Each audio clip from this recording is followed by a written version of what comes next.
안녕하세요. 시내가 책방입니다.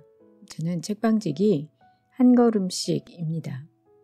오늘은 새 책 김호경님의 신과 함께라는 책을 들고 왔습니다. 이 책은 영화에 대해서 특히 기독교적 배경을 가지고 있지 않은 일반 영화 안에서 성경적 의미를 찾아내는 영화 비평 에세이입니다. 일반적으로 기독교 영화라고 하면 성경 안에 있는 내용을 다루거나 그 주제에 관련된 것을 다루는 것을 생각을 하는데요. 저희가 일반 영화를 보면서도 어떻게 하나님의 관점으로 보며 어떻게 성경적으로 해석할 수 있을지에 대한 좋은 길라잡이가 되어주고 있다고 생각이 듭니다. 이 책을 쓰신 김호경님은요. 제가 얼마 전에 예수가 하려던 말들이라는 책에서 자세하게 소개해드렸는데요. 현재 서울 장신대에서 학생들을 가르치고 계십니다. 목차를 보면요. 집, 그 병과 약, 집으로 가는 길, 불쌍히, 더 깊이 불쌍히, 더 많이 불쌍히, 마더, 새로운 가족 이야기, 탐욕을 멈추어야 할 지점, 제리 맥과이어, 미망의 늪에서, 블레이드 러너, 인간의 타락 이야기, 새로운 시간 속으로, 벤자민 버튼의 시간은 거꾸로 간다. 부스러기 같은 인생도 아름다워라. 페이지 터너. 전도자의 때 이야기. 매일매일 한결같이 잘 지내기를. 부에나비스타 소셜 클럽. 요셉이 때 이야기. 우리가 함께 가는 길들. 방주와 토기장이. 노아. 사랑, 불륜과 배반의 변주. 무간도. 괜찮아. 같이 가자. 엑스맨.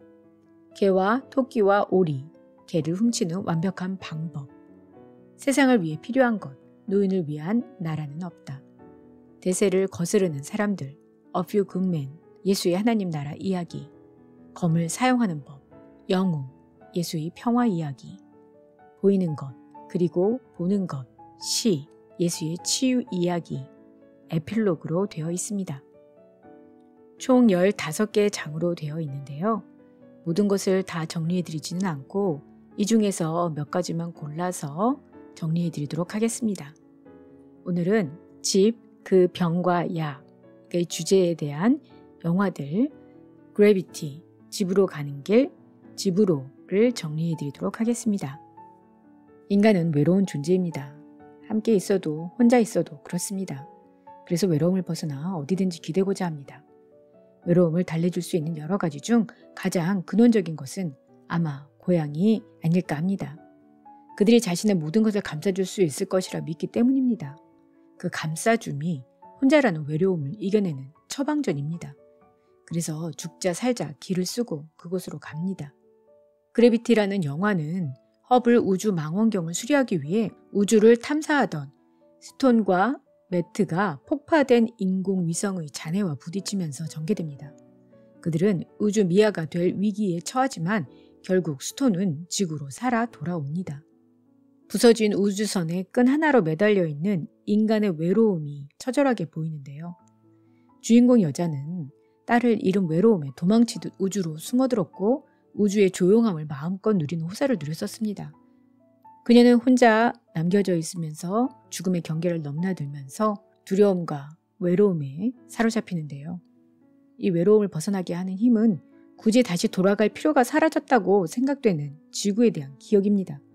그녀는 돌아가고 싶은 곳이 있다는 것을 비로소 생각해냅니다.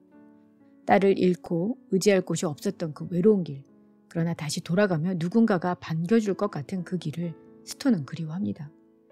그곳은 단순한 지구가 아니라 그녀가 숨쉬던 바로 그 공간이며 그곳을 집이라고 부릅니다.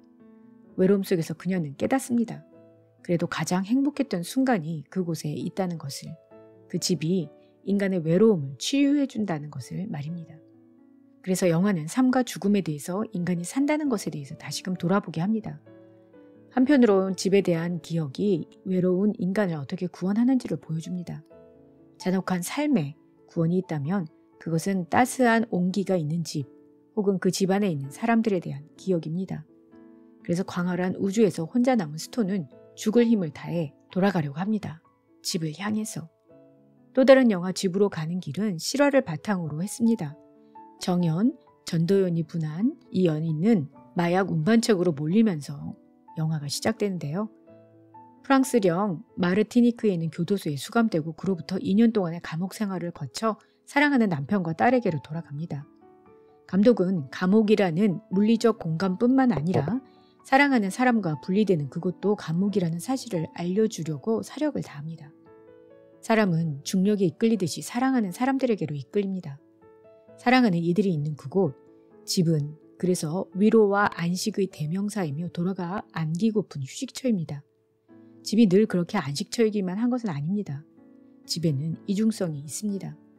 구약성경 이야기에서 집에 다른 얼굴을 만날 수가 있는데 사사시대 때에 레위의 첩 이야기에 대한 것이 나옵니다. 첩은 남편과 다투고 집을 나와서 아버지의 집으로 갔는데 남편이 여자의 집으로 찾아갑니다. 여자의 아버지는 그 남자를 매우 반겼고 남자는 환대를 받은 후 여자와 함께 그 아버지의 집을 떠났습니다. 자신의 집으로 돌아가기 위해서였습니다. 그러나 에브라임 한 곳에 들렸을 때에 불량배들이 찾아와서 남자를 내놓으라고 했습니다. 그때 남자의 첩을 불량배들의 놀이개로 내어줬고 그 여인은 결국 죽음을 맞이하게 됩니다. 그가 야훼의 집이라고 부른 그곳에서 여자의 시체를 12도막 내어 이스라엘의 12지파에게 보냈습니다. 자신이 당한 모욕을 갚을 길은 전쟁뿐이라고 생각한 것입니다. 여자의 죽음은 애도되지 않았습니다. 여자가 불량배들에게 당한 아픔은 그녀의 소유자였던 남편의 자존심을 건드리는 것이었고 이제 그 불량배들이 속한 지파를 치기 위해 이스라엘 전체가 걸기할 일만 남았습니다. 이 여자의 집으로 가는 길은 영화 속의 스톤이나 정연의 길보다 더 험합니다. 그녀는 살아서 집에 들어가지 못했습니다. 떠났던 집을 다시 돌아가는 길에서 그녀를 맞은 것은 눈물과 죽음뿐이었습니다. 정연에게는 살아나는 남편과 자식이 있었지만 이름도 모를 그 여자에게는 아무도 없었습니다.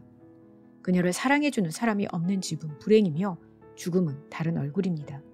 집은 집 자체로서가 아니라 집에 있는 사람 때문에 의미가 있다는 것이 확실합니다. 사사기의 여자에게는 그 사람이 없었습니다. 영화 집으로는 이러한 집의 특성을 잘 보여줍니다. 어머니와 연이 닿아 있는 외할머니는 버르장머리 없는 손자들의 만만한 대상이 되며 그 만만함 때문에 외할머니의 집은 돌아가고 싶은 휴식처가 됩니다. 외할머니의 집은 남루하고 답답하고 궁상맞더라도 온기를 잃지 않습니다. 그곳은 마치 야훼의 집으로 부를 수 있을 만큼 안전하고 평화로운 곳입니다. 그래서인지 집으로는 할머니의 정성을 투정으로 일관하는 어린 손자의 모습이 귀여움으로 둔갑되는 일상을 보여줍니다. 말 못하는 할머니가 소식을 전할 수 있도록 그를 알려주고 눈 어두운 할머니의 바늘귀에 실을 깨워주는 장면은 마음을 먹먹하게 합니다. 이런 미안한 애정들은 어린 손자가 할머니의 외로움을 만져주는 최소한의 몸짓입니다. 부모와 떨어져 있던 외로운 시간이었지만 먹고 싶은 대로 먹지 못하고 놀고 싶은 대로 놀지 못한 침울한 시간이었지만 떠나려고 하나 그 집에 사랑과 이해가 있어서 그 시간들이 외롭지 않았다는 것을 소녀는 알아챈 듯합니다. 그 집에서 그의 외로움이 극복된 것을 알게 되는 순간 소년이 본 것은 할머니의 외로움이었을 것입니다. 집으로에 나온 할머니의 외로움은 그래비티처럼 처절함이 아닙니다. 이 영화는 외로움은 미안함이라는 공식을 만들어냅니다. 그 집에는 할머니의 미안한 마음만이 아니라 손자의 미안함까지도 남아 있습니다. 그래서 서로를 의지하며 다시 그리워할 수 있게 해줍니다. 그래서 다시 돌아가고픈 곳이 됩니다. 스톤의 집은 다시는 행복할 일이 없을 것 같아서 떠나온 집이었습니다. 그러나 기어코 돌아가 다시 시작할 수 있는 그리운 집이기도 합니다. 할머니의 집은 불편하고 불만족스러워 떠나고 싶은 집이었습니다. 그러나 할머니가 있어서 든든하고 만만한, 그래서 미안하지만 다시 돌아가고 싶은 집입니다. 떠나지만 다시 돌아오고 싶은 곳, 언제든지 우리를 따뜻하게 감쌀 누군가가 기다리고 있지만 언제라도 버리고 싶은 누군가가 있는 곳, 그곳이 집입니다. 그곳은 안식과 평안을 주지만 늘 외로운 곳이기도 합니다. 집으로는 사실상 다시 집을 떠나는 이야기지만 우리로 하여금 집으로 돌아가고 싶게 만드는 영화입니다. 영화들의 따뜻함과 달리 사사기에 나오는 집의 냉랭함은 어디에서 올까요? 야훼의 집이라는 보기 좋은 이름을 가졌음에도 왜 이 집은 다시 돌아가고 싶은 집이 되지 못할까요? 이 집에는 돌아가기를 열망하는 여자의 처절함만이 있을 뿐 미안함이 부재합니다. 남자는 분노하고 여자는 토막나고 여자의 죽음은 눈물이 아니라 전쟁을 만들어냅니다. 여자의 집은 죽어서도 돌아가고 싶지 않은 집이 되었습니다.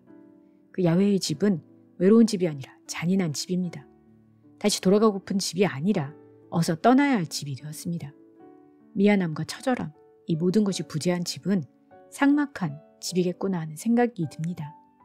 미안함의 보따리를 풀고 함께 쓰다듬을 수 있는 집은 서로 미안해하며 그 미안함으로 서로 눈감아주는 집입니다.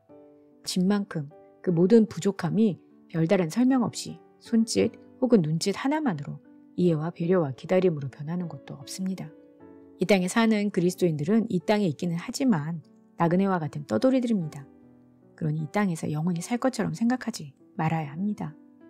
집을 떠난 그들에게, 집으로 돌아오는 모든 이들에게 집의 외로움에 미안함이라는 처방을 더할 수 있었으면 좋겠습니다.